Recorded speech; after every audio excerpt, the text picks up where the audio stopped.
আপনি কি কোনো সুন্দরী মহিলার প্রেমে পড়েছেন কিন্তু সে আপনাকে পাত্তা দিচ্ছে না?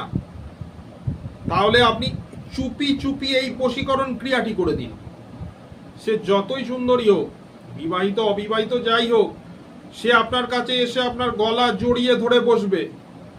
আমি কথা দিলাম, যদি যেরকম ভাবে বলবো সেরকম ভাবে এই ক্রিয়াটি করতে পারেন, তাহলে এর ফল আপনি তৎক্ষণাৎ পাবেন।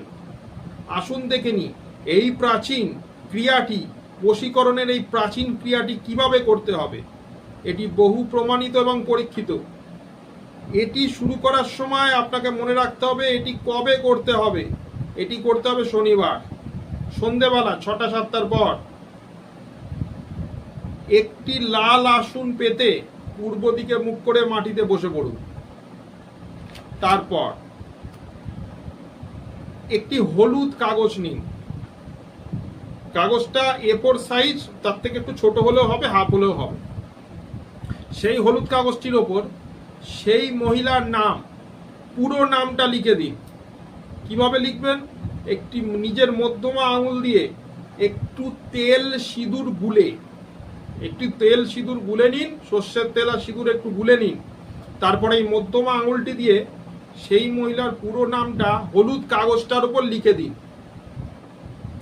তারপর সেই হলুদ কাগজটার উপর বাজার থেকে একটু আতপ চাল কিনে নিয়ে আসুন। আতপ চাল, গোবিন্দভোগ চাল হলে খুব ভালো হয়। সেই গোবিন্দভোগ চাল ওই নামের ওপর ছড়িয়ে দিন। ভালো করে গোবিন্দভোগ চাল ওই নামের ওপর ছড়িয়ে দিন। তারপর একটু কর্পূর নিন, সেই কর্পূরটি ওই চালের বা ওই নামের ওপর ছড়িয়ে দিন। তারপর একটু খাঁটি ঘি একটু ঢেলে দিন ওই চালটার উপর।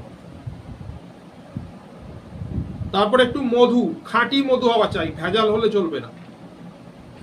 খাঁটি মধু নিয়ে ওই চালের উপর দিয়ে দিন। তারপর একটু সাদা তিল পাওয়া যায়, দেখবেন দশকর্মাতে বা দোকানে সাদা তিল পাওয়া যায়। সেই সাদা তিল নিয়ে ভালো করে ওই জায়গাটার উপর ছড়িয়ে দিন, যেখানে আপনি চালটা, জিনিসটা, মধুটা, ঘিটা দিয়েছেন তার উপর। যেখানে আপনি চাল, ঘি, মধু দিয়েছেন, কর্পূর দিয়েছেন, তার উপর একটু সাদা তিল ছড়িয়ে দিন। আবার সেখানে একটু কালো তিলও ছড়িয়ে দিন। কালো তিলও বাজারে পাওয়া যায়। কালো তিল এনে ওই জায়গাটার উপর ছড়িয়ে দিন ভালো করে। তারপর সেই জায়গাটিতে একটু ধূপ দ্বীপ দেখাতে হবে। আর যখন এটি করবেন পুরো কাজটা বা ক্রিয়াটা, তখন সেই মহিলার মুখটা মনে করতে করতে করতে হবে।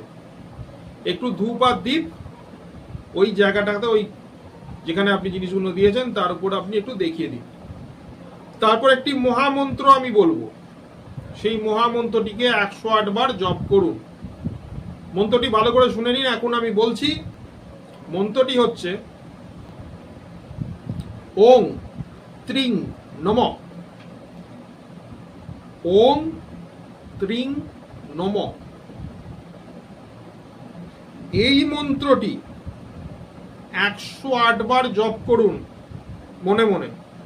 আর যখন জপ করবেন ওই মহিলার মুখমণ্ডলটি চিন্তা করতে করতে করুন, বা ওই মহিলার মুখটি মনে করতে করতে জপটি করুন। 108 বার জপ করা হয়ে গেলে ওই যে কাগজটি রেখেছেন ওর ওপর একটি পাথর বা ইট চাপা দিয়ে দিন। একটি ছোট পাথর বা ইট, যে জায়গাটা আপনি চাল, ঘি, মধু, কর্পূর, তিল দিয়েছেন, সেই জায়গাটার উপর একটি পাথর বা ইট চাপা দিয়ে দিন। দিয়ে এই মন্ত্রটি ওং ত্রিং নমঃ আবার 28 বার জপ করুন। ওং ত্রিং নমঃ 28 বার জপ করুন। আবার সেই 28 বার জপ হয়ে গেলে ওই পাথরটা সরিয়ে যে কাগজটির উপর আপনি নাম লিখে ঘি, চাল, মধু, কর্পূর, তিল সব দিয়েছেন,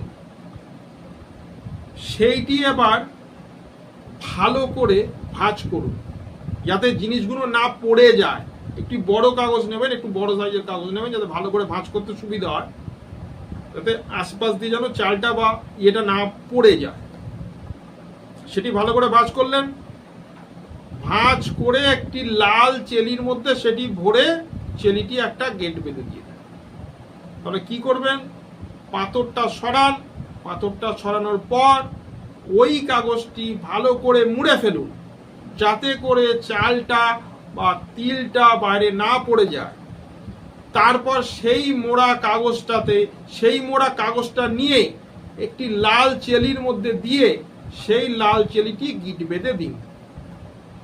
গিট বাঁধার পর ওই লাল চেলিটি সেদিন রাত্রিরে আপনার বিছানায়, ওই লাল চেলিটি সেদিন রাত্রিরে আপনার বিছানায় বালিশের পাশে রেখে দিন। রেখে দিয়ে সারা রাত আপনি ঘুমিয়ে নিন। ঘুম হয়ে গেল, সকালবেলা ভোর 7টার আগে স্নান করে শুদ্ধ কাপড়ে, বাসি কাপড়ে গেলে হবে না, শুদ্ধ কাপড়ে স্নান করে সকাল বা ভোর 7টার আগে ওই লাল চেলিটি নিয়ে যে কোনো নদীর জলে বা স্রোতের জলে ওইটি বিসর্জন দিয়ে দিন, যে কোনো। কিন্তু মনে রাখবেন, পুকুর বা ডোবা হলে হবে না, যে কোনো নদী বা স্রোতের জল হতে হবে, যেখানে আপনি বিসর্জন দিয়ে দেবেন। বিসর্জন দেওয়ার পর পিছন দিকে না তাকিয়ে বা কারুর ডাকে না সাড়া দিয়ে সোজা আপনি বাড়ি ফিরে আসুন। যতই যাই বা কেউ রাম শাম যদু যেই ডাকুক কোনো সাড়া দেবেন না, বা যদি মনেও হয় যে না পেছন দিকে ফিরে তাকাবো, তাও তাকাবেন না, সোজা আপনার বাড়ি ফিরে আসুন। তার কিছুক্ষণের মধ্যেই সেই মহিলা আপনার সাথে যোগাযোগ করবে, আমি আপনাকে কথা দিলাম। তবে যদি আপনার ছকে কোনো রকম অশুভ দোষ থাকে, অথবা আপনার 7.5 চলছে, অথবা আপনার গোচরে অশুভ গ্রহর প্রভাব চলছে, অথবা আপনার দশা অন্তর্দশা খারাপ, তাহলে আপনার আশা অনুরূপ ফল নাও হতে পারে। আপনি তখন চাইলে আমার সাথে যোগাযোগ করতে পারেন। আমি প্রত্যেক অমাবস্যায় তারাপীঠ বা কামাখ্যা গিয়ে হোম যজ্ঞ পুজো পাঠ করে থাকি।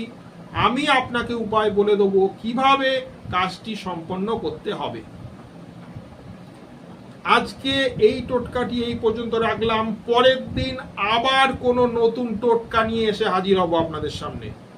ততদিনের জন্য সবাই ভালো থাকুন, সুস্থ থাকুন, সবার মঙ্গল হোক। জয় মা তারা, জয় মা কামাখ্যা, জয় গুরু বামদেব। নমস্কার।